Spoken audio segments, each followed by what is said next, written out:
Hello, everyone, and welcome to episode 3 of the Speckled Red Knits, the podcast. My name is Julianne. I live in Cleveland, Ohio. I am foremost a knitter, and I also do a little bit of sewing on the side. I have a shop on Etsy where I sell my handmade project bags called @SpeckledRedCo. That's where you can find me on Instagram, and then it's just Speckled Red Co. on Etsy. I'm really happy to be recording the third episode. So many people have watched the previous 2 episodes. There have been a lot of views on the first episode, and I think I have 500 subscribers. That's crazy. 500 people want to keep watching this. Every time I look and see how many views I have, I just keep thinking, like, who is watching this? I only know, like, 15 people. So, I'm so glad that it's been really well received, and I love reading your comments. I haven't been great about responding to them, but every comment I read, I'm just amazed that people have come back for a second episode. So many people have watched the first one. It's been really neat to interact with the knitting community this way, especially during quarantine when it's hard to interact with people.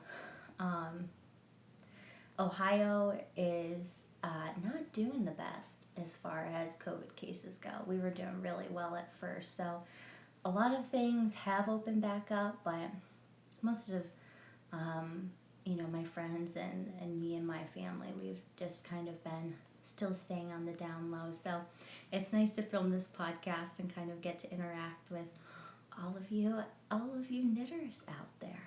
I'm going to announce the winners of the giveaway I had last week at the end of this podcast. So stick around for that. And yeah, let's get into some knitting.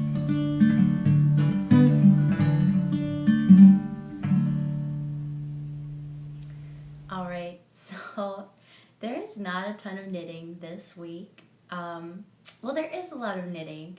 I said in the last episode that I was going to cast on a sweater, and I had every intention of doing that, but I am like a serial monogamist when I knit, and I just like working on one project because all I can think about is if I put one project down and I start knitting on another one, I could have been knitting on one project and I could like have that object faster.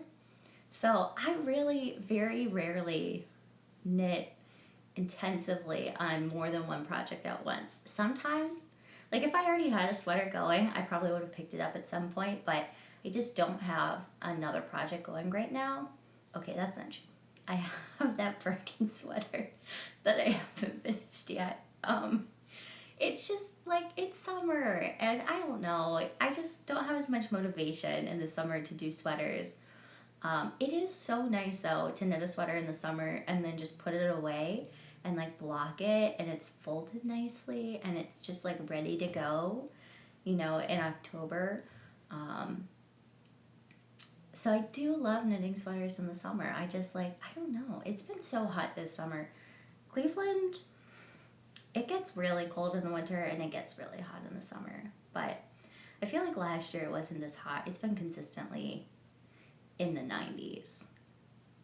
And I don't know, I like to sit outside at night when I'm knitting, and I just don't want to sit with like a sweater on my lap. So I do have that Birkin sweater that I could be finishing, but it's just like, it's boring stuff. It's just like knitting the sleeves. Like, it's not super fun. So I should finish that maybe before I cast on that sweater I was talking about. And I have that other sweater that needs to be frogged that I showed. But anyway, this is what I have been knitting on. I think I had like this much of it done last time. So even though I only have one project, it's like pretty impressive because it's basically done. Okay, so this is my Vertices Unite shawl. I showed the first one that I knit. Let me just give you like a little taste of it.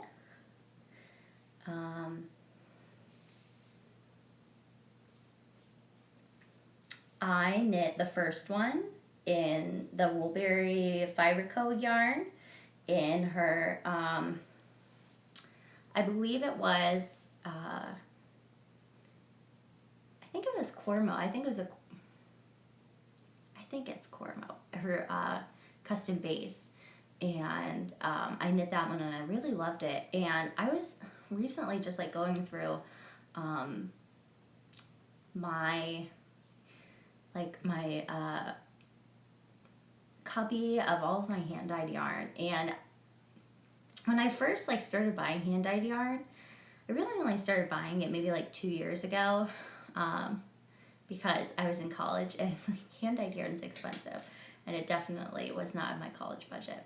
But I would just kind of buy like random skeins that were like each uniquely really beautiful, which is great, but a lot of the skeins I had didn't really go together, so I was kind of complaining. Actually, in the little intro, I'm like laying down, playing with yarn, and that was me complaining about like how I have all those these skeins that I love that I just don't know what to do with, because they're all like, they just each had a lot of personality. So so that is what is in the shawl, and I think it looks really good. Like, all these colors look so good. So this section right here is the light pink is Tea Leaves by Vine, and the variegated color is called Cactus Flower, which I think is like my favorite color ever. If I can only knit with one like hand-dyed yarn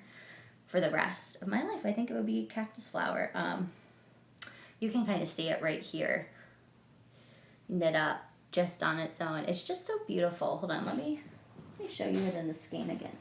I think I looked at the skein. Well, I showed it to the camera for like 5 minutes straight on the last podcast, but it's just so beautiful. It's like this pinkish base, and then it has all of these colors mixed in. And I just love it so much. That is by Fiber for the People. I used another one of her yarns in here too, Fiber for the People. This big section. This color is called Match Head, and it's like in this skein, it just looks like a work of art. It's so beautiful. I think that's actually how I found out about her yarn, was I saw it on just that skein on Instagram, and it's really beautiful knit up. Just like these pops of like kind of like the dark red in there are really pretty.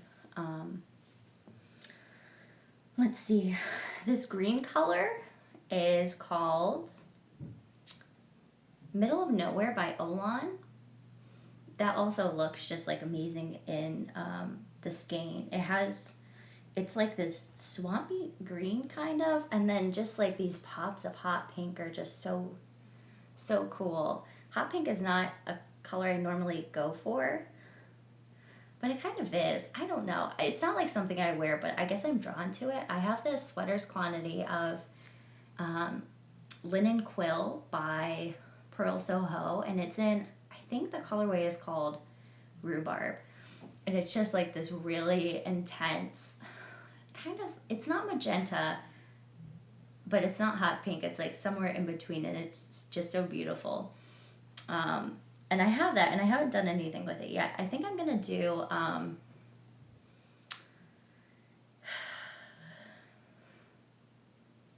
Wool and Honey by Andrea Mount. Andrea or Andrea? I don't know. But I think I'm gonna knit that sweater, the Wool and Honey, which is the sweater. It's a fingering weight sweater. It was originally done in Brooklyn Tweed, their fingering base, and it has like a honeycomb pattern all over the top. But I've heard that like the honeycomb pattern, it's a slip stitch pattern, and I've just heard that it's kind of a slog to start with.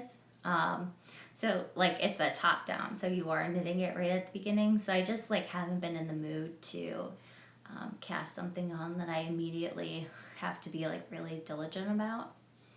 So I haven't cast that on, but it is like a really, really intense color, and it's so cool. So Um, there is one more color in here, and it's actually,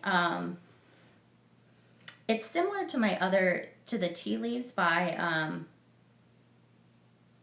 Woolen Vine, but it's by Junk Yarn, Kemper. She does Junk Yarn. And it's that pink that's striped in there. They're two different, they're two light pinks. Hold on. They're two light pinks, but they're different tones. So this one is like a cooler pink, and it has like kind of bluish speckles, and then this one is a really warm pink. So I just had so many like bright colors in there that I didn't want to overwhelm it. So that's why I picked these two. And these had been languishing in my stash for a while. So I was glad I got to use those. I think the Olan, the green one, was the most recent one I bought, but that was like a year ago. So all of these were like deep stash drives. So I'm glad that I got to use these up.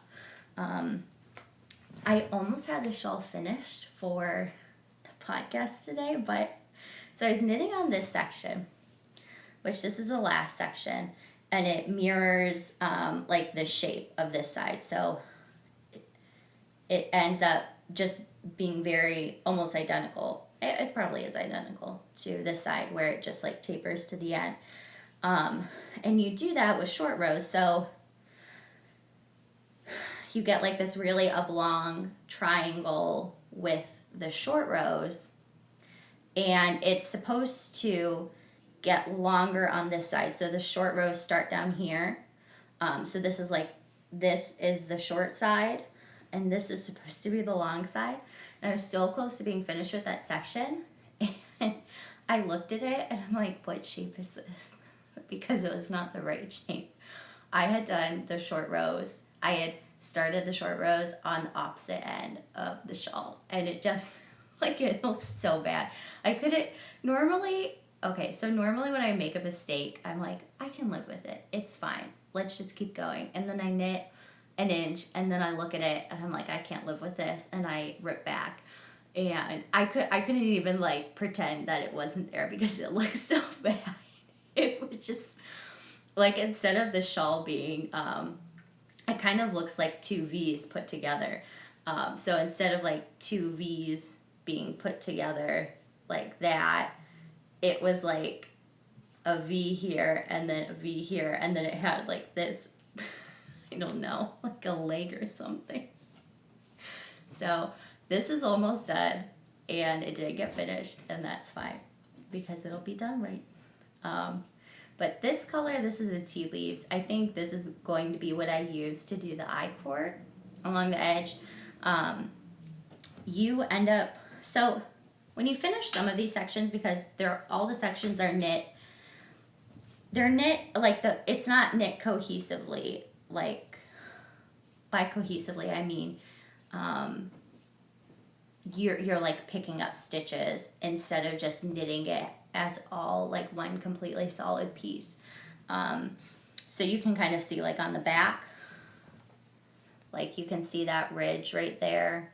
That's where you pick up the stitches, but you don't see it on the front. So what I mean by that is some of the pieces you do a slip stitch border on it like that, where the stitches are really easy to pick up.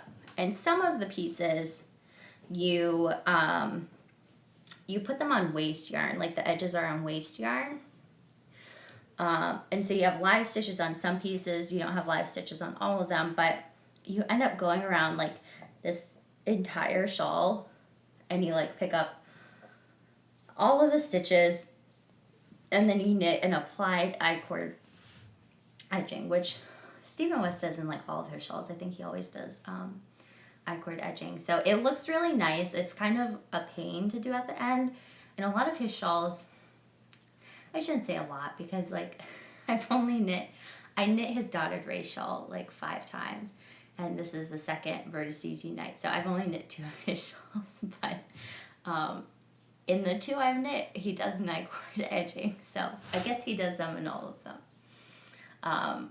So it is like, it's annoying to do at the end instead of incorporated into the shawl, like in the dotted rays, it's incorporated like I think it's like you slip 3 stitches at the end of the row, and then when you flip it, you just knit them, and I don't know, it just makes an I-cord edge. It's super cool, and it looks really nice. It's like a very finished edge, and it looks nice. So I think I'm going to do this one, the tea leaves, just because I don't think it will detract or add too much. I think if I did any of the other colors, it might be a little bit too much. And I think the other pink might be, because it's a cooler tone pink, I think it might not look as good with some of the warm colors. So even the green is kind of like a warm tinged green. Like this is very warm, like the cactus flower is very warm. So like it looked great in here. I actually, this section right here is actually striped. It's the 2 pinks together striped. So you can kind of see, it's really subtle. I love it though. I don't know, this section reminds me of ice cream. I don't know why. But you can kind of see how it's like the different tones. So I think I'm going to use this one. I think it'll look nice. Now that I'm looking at it, I kind of feel like the other one would look good too, but it's definitely going to be one of the pinks, but I'm leaning towards this one. So for the next podcast, this will be finished. The previous podcast, I just had like this first section, excluding like the green. I just had maybe like this much knit. So I definitely put in some work on it, and I'm really excited to have it done. It's been so nice to knit with these yarns I have forever and just loved. And now I can wear them. Now they're worked into something, and it's so many special yarns in one piece. So I'm really excited to have this finished. And I just think about like wearing it in the winter, and it's so cold and dreary, but I have this massive colorful shawl. This one is just a little bit bigger than the one that I knit with the woolberry yarn. I mean, it's like noticeably bigger. I was comparing it to my other one, and yeah, it's bigger. I think it's just because the woolberry yarn was, it wasn't super washed, so the yarn sticks together a little bit better, and all of these yarns are super washed, so the super washed yarns have more drape because the fibers are smoother. So that's the thing you have to keep in mind when you're knitting with non-superwash yarn, is that you don't have as much flexibility with like the end size and shape. You can't really block non-superwashed yarn and get like a size increase. I've tried to do that with cardigans that I knit just a little bit too short, and like you can block it really aggressively like with wires, and it'll dry like that, but it just kind of like springs back up just because the fibers are still like really naturally like rubbing and felting just a little bit. So I think that's why this one is bigger. It's just because of the yarn content, but it is a Stephen West blanket, and I love it. I don't know, it's so colorful, and it makes me so happy to work on it. So I'll be sad when it's finished, just because I just really loved working with all the yarns, but I'm excited to have it.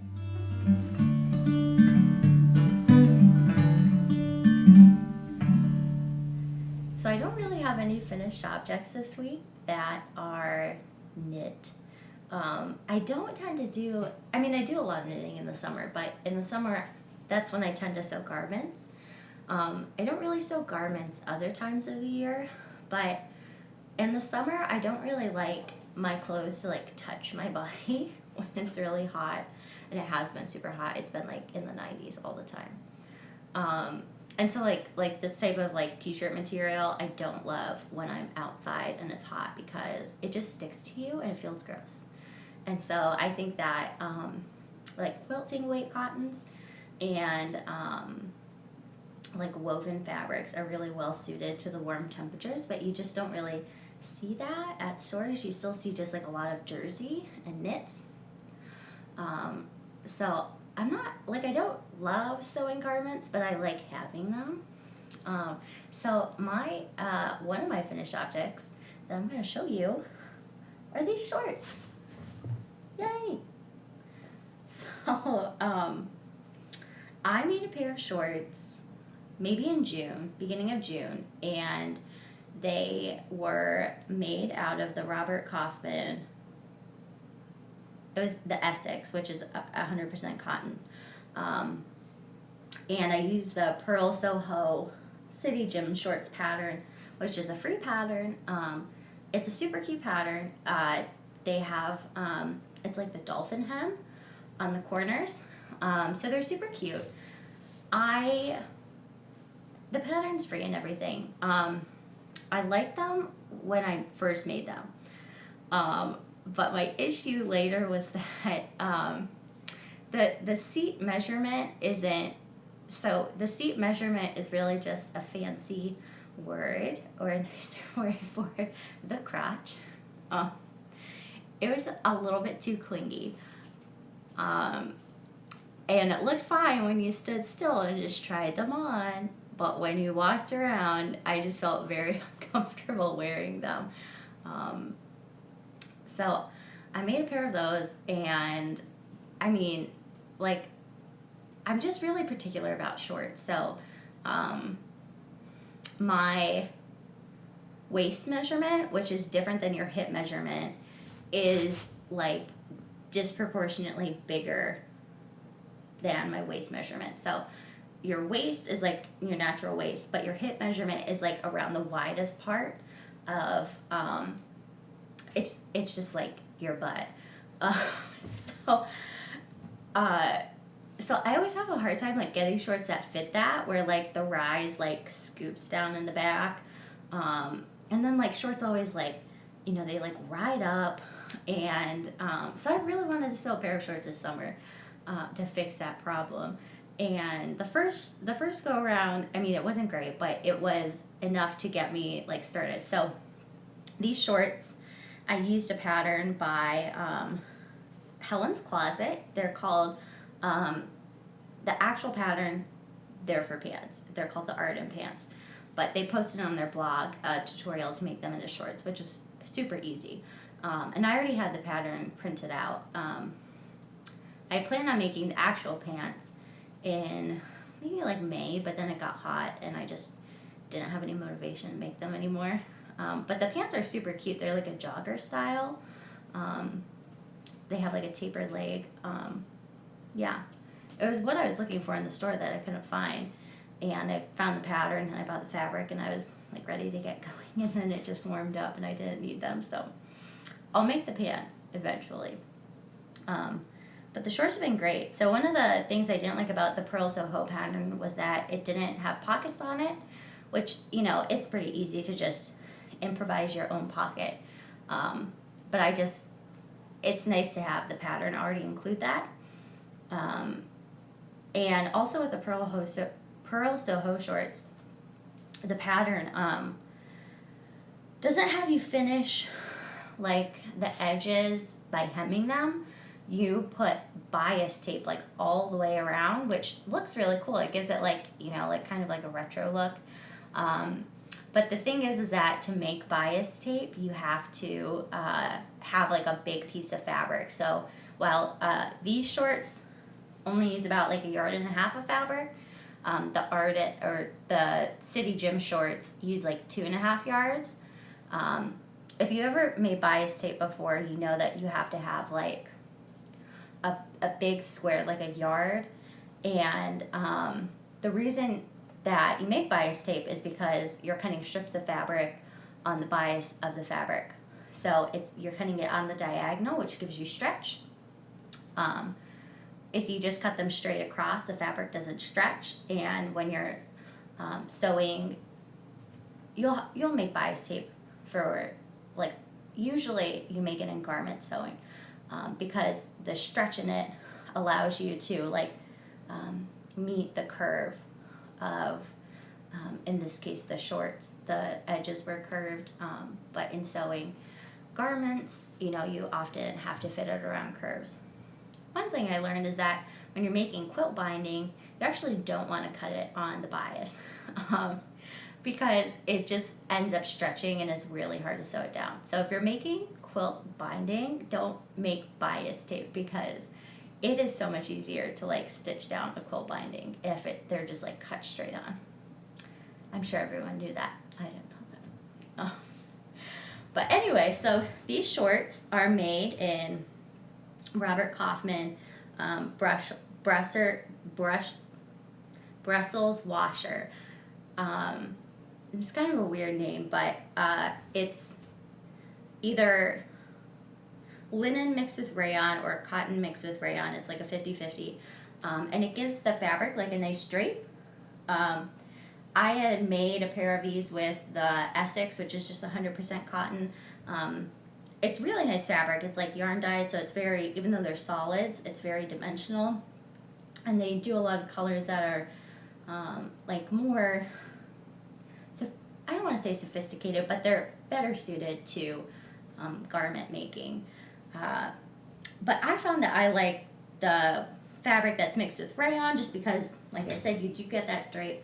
And when I made it with a pair with the Essex, the waistband got really weird. Like it just like stretched out. You end up over stitching the waistband. So if you can see those two lines there, you stitch over it and it helps hold the waistband in place so that the elastic doesn't roll.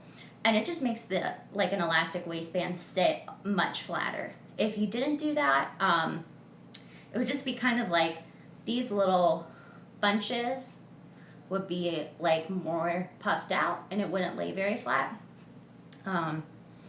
But so these were the first pair I sewed.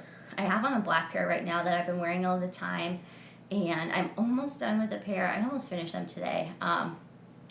It's like a kind of like a chambray. It's that Brussels washer fabric, but one, it's woven, so like one thread is white and one is dark blue, so it kind of looks like chambray. So I almost finished those, but the thing is that when you top stitch over this waistband, as you're putting the waistband through, like under the foot, you have to stretch it. Like you have to hold it stretched the whole time. And I think in one spot I just didn't have it stretched enough, and so like I got to the end and there was like this huge piece of fabric that like didn't get caught, so I have to rip out like one of these on the waistband, which it sucks. So I have to do that, but otherwise I'll have 3 pairs. So I really love this shorts pattern. It just fits really well. It has a ton of pockets. Like these pockets on the sides, they're really big. Let me show you. This is the pocket bag, so they're very generous pockets on the side, and then you get 2 pockets on the back. I did these with you get to pick your inseam because it's a pants pattern, so you can make it as long as or as short as you want. I want to say this is like 3.5 inches. I usually like mine around 4, but because the waist fits really well on these, 3.5 is fine because the inseam really doesn't like move around as a bunch. Like they don't get scrunched up. So I love these shorts. These are probably the best shorts I've ever had. They're super comfortable when it's hot out because the fabric's lightweight and breathable. And the black ones I have on now I've been wearing like nonstop since I finished making them. So I'm super happy with these. And I'm excited to make the pants because now I have like all the fit issues pretty much sorted out having made the shorts. So now I can just go ahead and make the pants and it shouldn't be a big deal.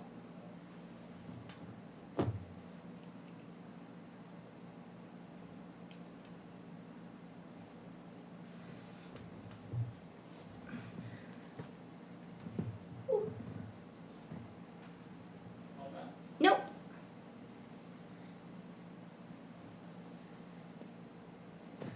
All right. So my next finished object is not a recent finish object. I just grabbed this because it was sitting out and I use it all the time, and I thought I would talk about it on the podcast because I have like no other finished objects, and this is just something I love so much. So when I first discovered knitting, like the more modern knitting world, I was in high school. I want to say I think I was a freshman in high school.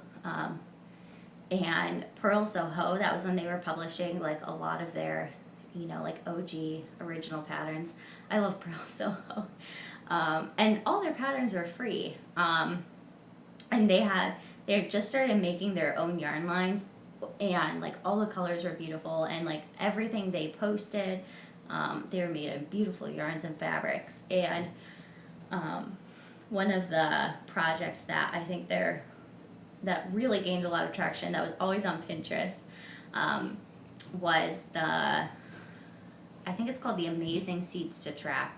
It was done in these beautiful blues and pinks, and it's so beautiful. It's just like this big wrap of color, and I loved it. But the kit to make it is like $400, so obviously I couldn't afford that now or when I was in high school. So I think it was my freshman year of college that I made this wrap, which is the same one. It's just really a huge like swath of seed stitch, but I made it. Let me show it to you first. So, all right. So it's huge. I'll probably post a picture of this because it's like really hard to get the full effect of it, seeing it like this. But it's a gradient of blues. It starts with grays and it gets progressively darker. So the yarn I used was Knit Picks, the palette yarn, which is a fingering weight yarn. And they had this sampler, I think, let's see, 1, 2, 3, 4, 5, 6, 7, 8. So I think there were 16 balls of yarn in it, and I held them double. So if you see, they're held double with another color. So this is like white and gray. This one's white and like a seafoam. This one's, so they're all marled together, and it was like, I think the name of it was a GNC. It's just beautiful. So palette is 100% wool. It comes in a million colors. And I think I knit this on a size 7 needle. But, yeah, I remember I knit this all of spring break, or not spring break, Christmas break, which was 4 weeks long. I just knit on it constantly, and I finished it before I went back to school. And that, the winter of my freshman year was so cold, and we actually had snow days. Like, we had snow days in college because it was so cold. Like, it was consistently like -20, and I wore this like all the time.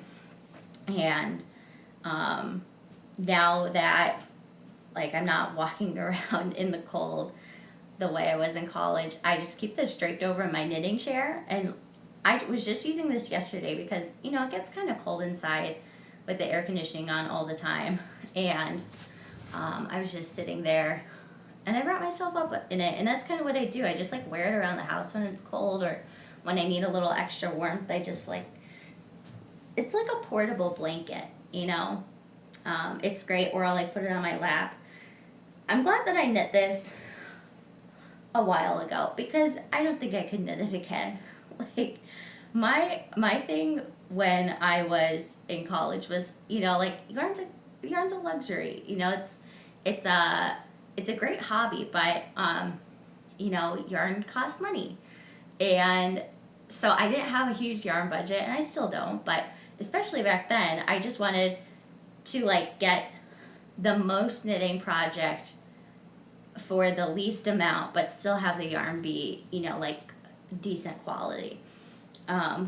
So I like hit the jackpot with this, because I think the yarn for this is like $30, and it's still, I use this all the time, and there's not a single pill on this. It just wears really, really well. And I just love it so much. I still look at it and I love the colors. Maybe even more than like the Pearl Soho one, but it's just so warm and like look at those colors. So cool. I love this so much. I think I'll have this for a long time. I just wanted to share that with you because it's one of my most beloved knitting projects, and I use it all year round.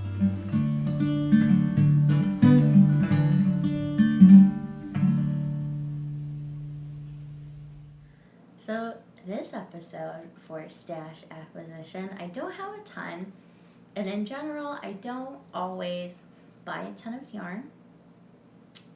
Some people might disagree with that. But I try to be mindful of my purchases, and I'm certainly trying to be mindful now. I'm just,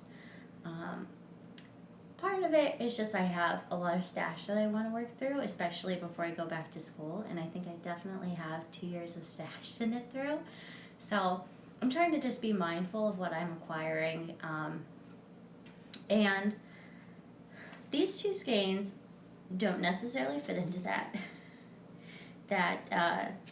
thinking, but I saw them and I just really wanted to have them.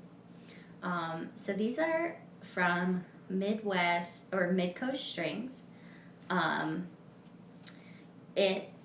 think the person that owned it or that has Midcoast Strings was a hand dyer and still is a hand dyer, but also now has these custom bases. So the actual base is mostly wool, but so it's 80% tarhi, 10% bamboo, and 10% silk. So I wouldn't say I necessarily feel the bamboo and silk in it. It does feel very woolly. It doesn't feel scratchy woolly though. It doesn't also feel like superwash merino woolly. But this is kind of I think so. Spin Cycle dyes, they're dyed in the wool, but I think the actual technique of dyeing the roving before you twist it is called dyeing in the wool. So if you look at the skein, if you've knit with Spin Cycle, you kind of know what I'm talking about. So the roving is dyed before it's spun, and so it gives you this really cool like barber pole effect. So this one is called In Stitches, and this one is called Multitude, not multitude, multitude. I don't know. This one's really cool. So Wool and Honey is a yarn store in Michigan, and they just had, I think it was like their 10th anniversary. Maybe it was longer, I don't know. But this was one of the yarns that they debuted at like their online anniversary event that they had, and they had posted about it before, and I saw it, and I just really loved it. So these two skeins, I didn't intend for these to go together. I don't think they really do go together, but they're just so cool. So I don't know what I'm going to do with these. I haven't really ever knit with Spin Cycle just because of, like the cost barrier to it. I mean, it's obviously a ton of work to make the yarn, and I totally understand why they charge what they do for it. It's just, like making a sweater out of Spin Cycle has never been really a reality for me. And this yarn is really, like, this is 400 yards of fingering weight. So, and I want to say these are like $28 each. So it's you definitely get more of this than you do, I think, in a standard skein of Spin Cycle. I think their fingering weight skeins are like half skeins, so like 280 yards. Again, not bashing the company. I think their yarn is beautiful, and maybe one day I'll get to knit with it. But for right now, it's not really in my budget, and I was really happy to get yarn that has kind of a similar effect. So yeah, I'm super excited about these. I just keep looking at them.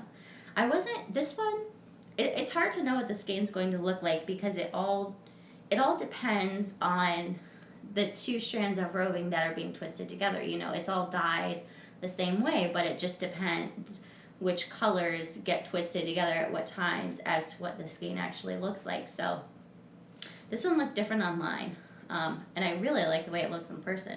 This one looked different online. It's a little bit different in person, but I still really like it. So these are really cool stash acquisitions. I think these would be neat in like a cowl. I don't know how they would be doubled up, like if I doubled up one of these, what it would look like. But a lot of people use them in color work to do like the color work changes, so that could be cool too. Yeah, I'll just put these away for inspiration to strike.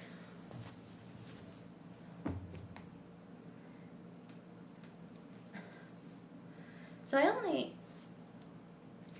have one other skein of yarn that I have acquired in between podcasts, and it is this skein of Madeline Tosh yarn. The color is called Snow Cone Shack, and I don't know why I bought it. I just saw it and I thought it was a really cool color. Here, I took the ball band off so you could see it a little bit better.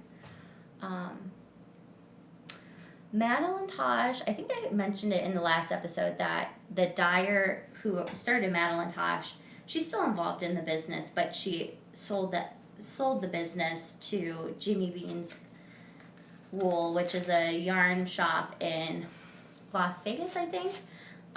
But she had posted the original dyer, Madeline Tosh, had posted that she was like having some health issues and just wanted to pass on. She's still involved in the business, but wanted to pass on, you know, like the ownership of it before, you know, her health deteriorated further.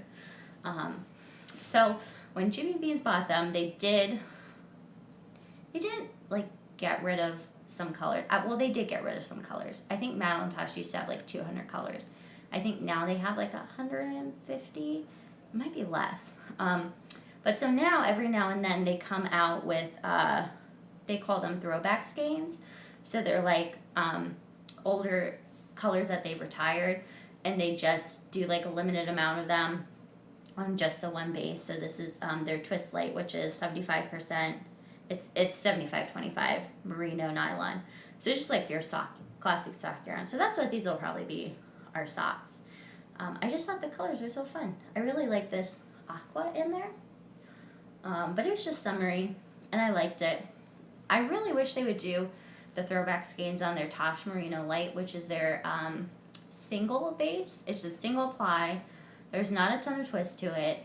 It's like a plump single ply fingering weight, and it is so soft. It's like my favorite single ply yarn. I think their base, I think all of their yarns are custom to them. You know, like a lot of yarn dyers, they all order from the same place, and but I think Madeline Tosh has their bases done for them. I mean, they dye so much yarn that they obviously can afford to do that. I don't know if they're like a little bit bigger than, you know, being an indie dyer, but they're still not like, I wouldn't call them like commercial yarn. It's like somewhere in between. But so I really wish like some of these skeins would come out on that base, because I love using that base for shawls. I did a dotted raise in their Tosh Merino Light, and I just love it so much. It's so like squishy and soft and cozy, and it's super warm. But I'm happy to have this skein. This will probably be socks. I didn't have enough sock yarn already. I have a couple that are waiting to get on the needles. But I'm going out of town next week. I don't know when this is going to air, but it's just to go visit family, and whenever we go on this trip, I always get so much knitting done. So I mean, I guess I could take my sewing machine with me, but I'm not going to do that. So it's just like 3 days where I can focus on some knitting. So hopefully I'll have more knitting content for the next podcast. I have like a small stack of fabric that I'm going to try and work on between now and when I leave. It's just like 3 tops worth of fabric. I'll probably just do like willow tanks out of it. It's a grain line pattern that's really easy that I've done before. So I won't have much sewing, like garment sewing to do. and I'll be able to get back to some knitting. So one thing that I haven't really talked about on the podcast that much is my Etsy shop. I think I've mentioned it in the beginning, but I really haven't talked about what I sell in my Etsy shop. So my Etsy shop, it's called Speckled Red Coat. If you're looking for it, just type that in, all one word, into the Google search bar, or just like whatever search engine you use. And it should be the first thing that pops up. If you type it on Etsy, it just doesn't take you anywhere. I know a lot of people have this issue with their shops. The Etsy search bar is like, if you type in a shop name, it just doesn't take you anywhere near where you need to be. I think when you type in Speckled Red Coat, it brings up a bunch of like speckled red mugs, which are actually, they're super cute, but it's not what I'm looking for or what you guys are looking for. So I thought I would just show you a little bit of what's in there. Originally, I think I planned on doing another show over the summer, and that didn't happen. So I do have a lot of bags planned and fabric cut, but I really want to try and get some things out of the shop before I put more in. So I thought I'd just take a minute and show you some of the things that are in there. This one is super cute. It has these bunnies on it. I do all of these little handles in gingham, black gingham. All of the bags have like this brass zipper on them, which I really like.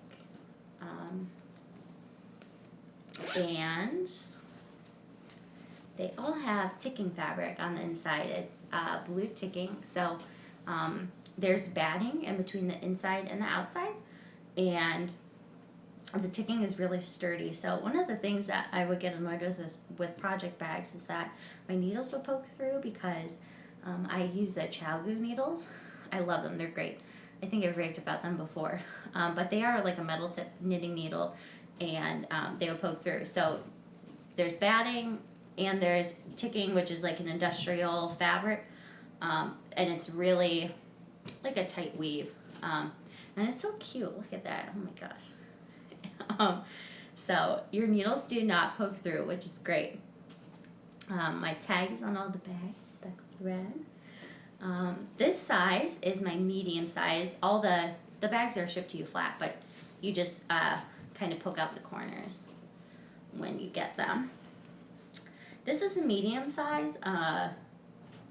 This is good for like 2 skein projects. You could probably fit 3 in here too. It's actually a pretty good size. I like to use it for socks, but it could definitely hold a little bit more depending on how much room you like in your knitting bag. I like a little bit more, so for me, socks are great in here. Like a 2 skein shawl is great. I often, when I'm knitting the beginning of a sweater, like just the top of it, I'll use this bag for it. But it holds like 2 cakes in there comfortably, and then like your knitting project on top. So this is a medium size. Look how cute these bunnies are. Oh my gosh. I was never like a bunny person, but I don't know. There have just been a lot of rabbits in my life recently. We had a nest of baby bunnies outside the garage in the spring, and it just like, it took my heart away. They were so cute. It's like the cutest thing I've ever seen. They sit together like in this little nest, and they're just like they're so cute. They're so small. They're like that big. Oh my gosh. So I love the bunnies. We have this bunny that lives in the backyard, and he's little. He's so cute, and I just like keep trying to feed him stuff out of the garden, but he's scared of me, which I get because he's a rabbit. But that's not the point. The point is that this bag is so cute. I love this rabbit print. I don't know why I didn't keep one for myself. I have this problem where I love the fabric so much that I keep bags. And I have so many of my own bags now. I probably have like 7 or 8, which I don't need that many. But the bunnies, look how cute they are. Oh my gosh. This print is also a favorite of mine. I actually have a pillow made out of it. So it might be hard to see on camera, but they're bumblebees, and the style is in the style of like cross-stitch embroidery. So there's a grid on there, if you can see the grid. And I think it's just so cute. I have a thing for bees too. I don't know. I have a thing for all the cute prints. And And I have a thing for gingham if you haven't noticed. This one is also really cute. It's I think the print was called Confetti. So this is just like another fun one. It's kind of like a grello. Okay, this one, it's probably my favorite. I love it so much. This is again the medium size. These are the strawberries. Oh my gosh. I obviously kept one for myself, and I use this one all the time. And I just think it's so cute with the gingham on it. Like, come on. This is a fabric line. It's by Moda, but there's like, it's a subgroup within Moda called the Ruby Star Society, and they come out with these collections. And it's like a newer like subgroup within Moda. And they are just like the cutest collections ever. So this is one of them, the strawberries. And I love this bag so much. I use it all the time. I think I can't remember what project is in this bag right now, but this has been really popular. I have more fabric to make more of them. So if you see this podcast and you go on there and they're sold out, there'll be more listed like very soon because they have the fabric cut out and everything for them. This bag is also a favorite. So these are belly buttons, they're a yellow flower that they look like this. They're like spiky little yellow balls. And I don't think they come in pink in real life. It's just the print. But the print was called belly buttons. And I actually made a shirt out of this. I love the print so much.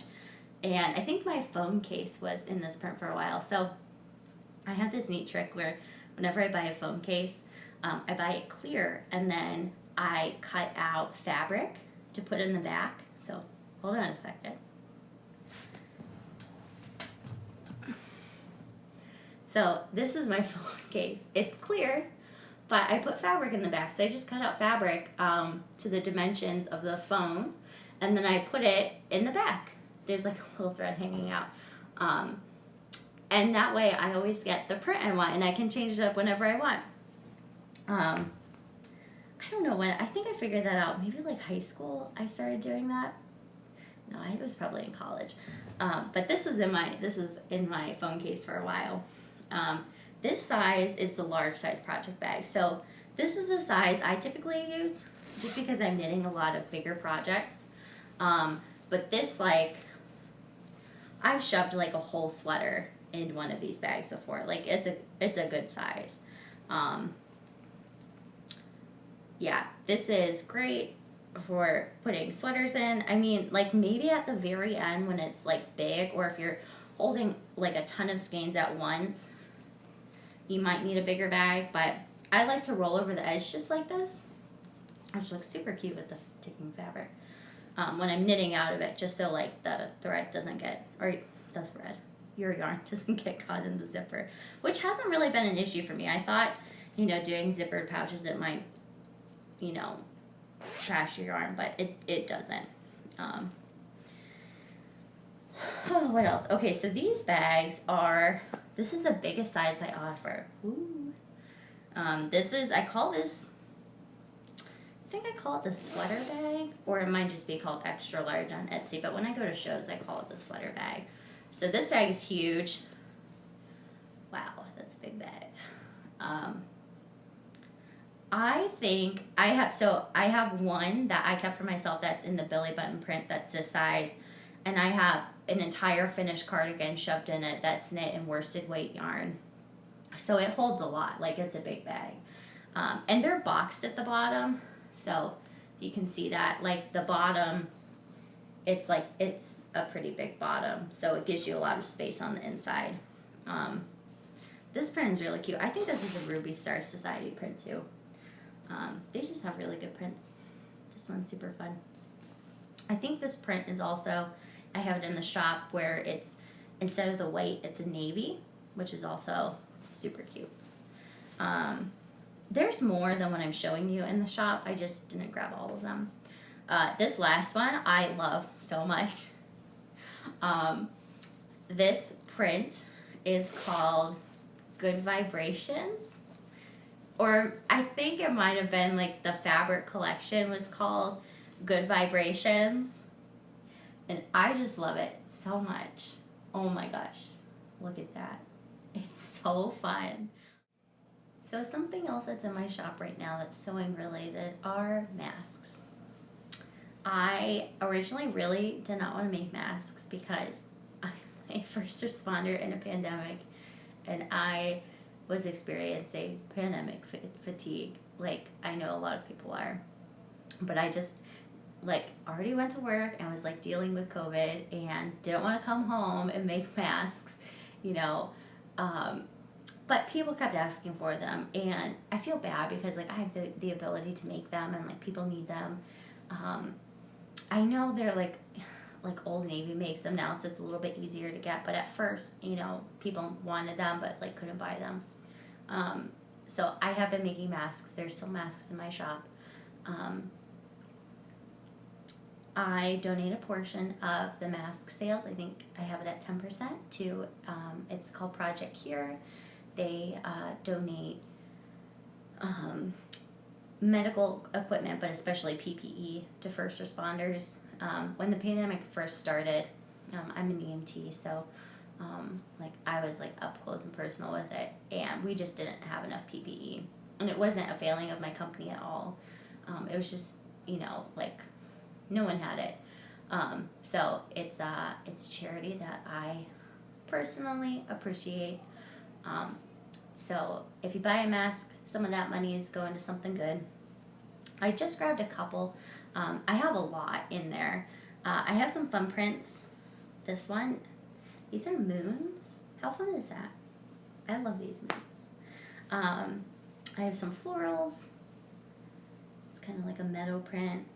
This one's super fun, the little polka dots. I have some neutrals, green. This is like a really pale blue. There's a very small print on them. It's like if you want something more neutral or something for like a guy. Guys typically like these prints. I do have plain white and plain blue in the shop as well if you just want something totally neutral.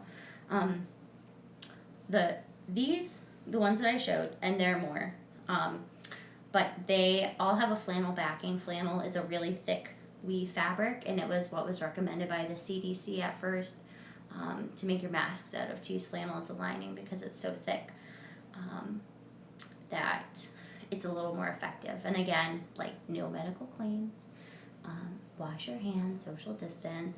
Please wear a mask, guys. Like, if you need one and you can't afford one, just tell me and I will send you one. Like, I'm just like tired of transporting COVID patients. You know, it's tough on both ends, you know, the people you're transporting, and then it's hard, you know, to be putting yourself at risk all the time. So if you like the podcast, wear a mask so I can keep doing this. But anyway, so I just wanted to show you a couple more fabrics that, like, these will be masks in the shop by the time you see this, but they aren't now. But I'm going to do these ones with just like a quilting cotton as a backing. So they're a little bit lighter for summer because the flannel ones, I mean, I don't really have a problem with them, but I think maybe some people, it might be a little bit hot on their face. So there's this print. It has watermelons on it. So cute. There's this mustard floral that I love. Oh my gosh. And then there are these lemons. Look how cute these are. It's like pink lemonade. I love this one. So those will all be in the shop by the time you see this. And they will have a lighter backing than the flannel ones. So those are in the shop.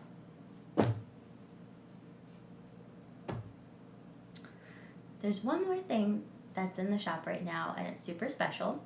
I started to do some natural dyeing just because I was curious, not because I anticipate doing it again. I guess if it's popular, maybe I will, but I just kind of wanted to experiment with it a little bit. And I got a pack of 5 yarns from, I talked about this on the last podcast. I showed you a couple of the full skeins, but I got a pack of 5 undyed yarns, and I just tried out some different natural dyes on them. And so this is what I got. And I have these mini skein sets in my shop. They're 5 mini skein, they're 5 mini skeins. They're 10 grams each. This pale yellow was dyed with marigolds. This like, it's like a grello almost. It's like in between yellow and green, but probably a little bit more yellow. This is dyed with red onion skins. These three were dyed with madder. This one was originally a marigold dye that I over dyed with a little bit of madder. This is just like a madder dyed yarn I put in for just a few minutes, and then this one sat for like a couple days. But look at these colors. Look how beautiful they are. Like all from plants. I just think it's so cool. I just like wanted to give it a try. I don't plan on dyeing yarn as a business opportunity. But it was fun to like give it a try. This is 100% merino base. It's not superwashed, and it's like a 2-ply twist, so it has like some definition, and I love the yarn on its own actually. But I just love these colors. I think whether anyone buys them, I might steal one and make a color cray shawl by Tammy Gore, because you need 5 mini skeins and then 1 full skein. And what I think I might do is I might dye 1 skein like a really pale pink, and use that as my main skein, because I think that would go really well with these colors. But I think these colors go together so well. Oh my gosh, I love this palette. And these all came from plants. I think that's super cool. So I think there are just a couple of these in there. So if you want one, just grab one, because I don't know if I'm going to do this again. And if you don't want one, that's okay, because I will just knit something with them. Alright everyone, so it's the end of another episode of Speckled Red Knits. Thank you so much for tuning in. I'm so humbled that everyone keeps coming back to watch episodes and subscribing and liking, and I don't know if I thought anyone would watch this. So I'm just so glad that you're here and a part of this little community that I'm trying to make. As promised, I want to announce the winners of the giveaway that I had for last week, which was a couple of books. And the first winner is Olivia Prulage, I think. Olivia, you won this book, so you want to talk about rice. If you can reach out to me on Instagram and just send me your mailing address, I'll get this out to you. I still haven't figured out the best way to do giveaways yet. I think before the next episode, I'll start a Ravelry group, and that's where I'll have people enter giveaways. I think that for a lot of people, that's the best way that it's worked as far as, like reaching out to people to get their mailing address goes. So the other winner is Haley Geary. You won this book, Check Your Privilege. I'm so excited to be able to send these out to people. I know in a perfect world, we would all do the work.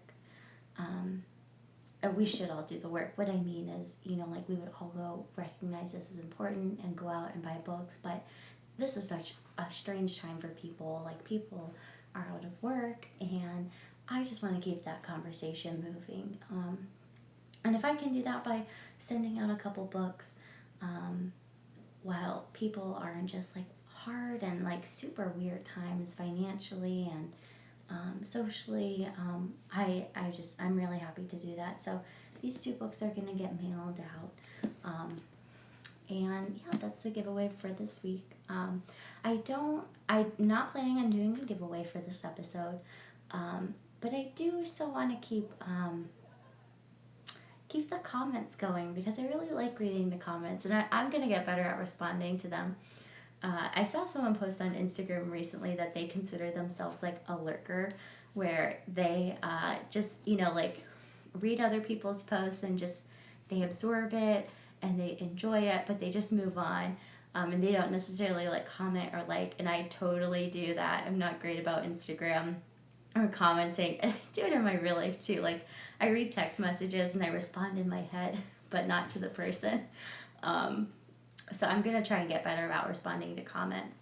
But I love reading your comments. So there's no giveaway this week, but I would like to ask a question, and if you want to comment below, I would love to hear what you have to say. And I just want to know what everyone's knitting this summer.